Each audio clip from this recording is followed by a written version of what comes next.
This is just a very, very quick response to a question I've had from a chap in Spain who's kind of perplexed. Why is Adwest steering box has got so much play when you turn it left and extreme right rather than the middle? Can't work it out. Well, it is quite simple. Let me explain and I'll pick up a steering box. Here is a very heavy steering box. The shaft that goes here, your input shaft which you turn, is a worm. It's a gear, but it's what's called a worm gear. On here you have a fixed arm, and that's the wheel, if you see what I mean. That turns. So when this turns, screws in and out, when this bit turns, this bit moves accordingly. Alright, bear that in mind.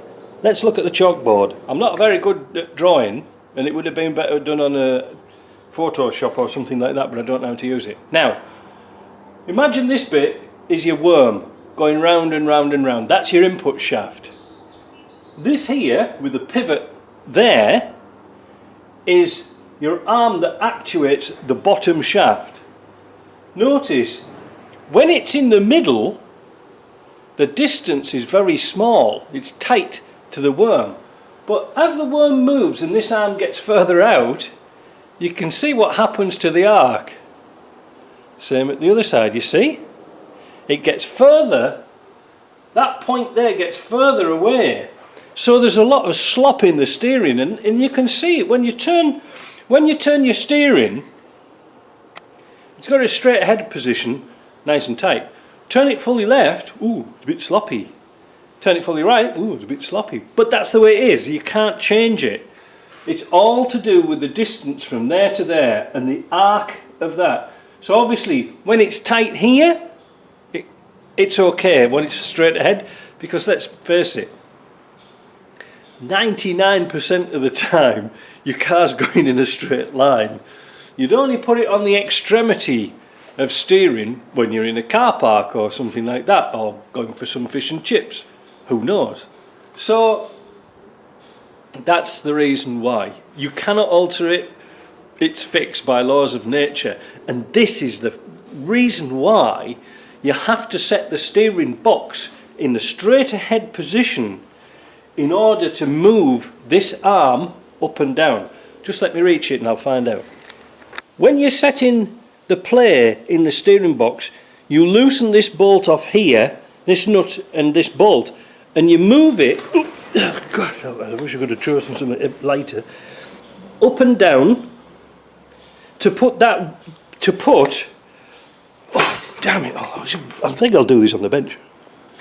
I've arranged this steering box so that the drop arm or the drag arm comes out straight in line with the way it would be on the car, sort of thing, you know, a bit rough. But anyway, in a straight ahead position, there is no play on that shaft. When we turn it to one extreme, remember in here now that arm is coming round and it's getting shorter in contact area. So when you turn it like this, we've got play.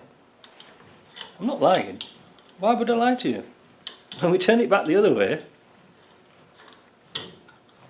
no matter how much oil pressure you put in it, it's never going to change it. The oil pressure is just there to assist. See?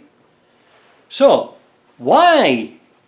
This is why it's most important when you're setting the height of this to remove any play out of here. So if in a straight ahead position you've got play, you can move this up and down till the play is eliminated.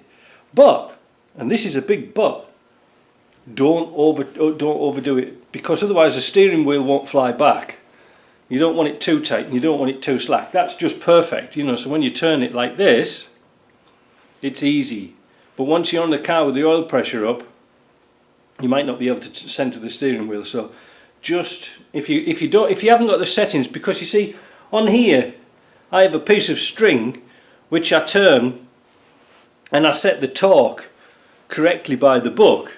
Well, perhaps you haven't got that sort of sophisticated equipment.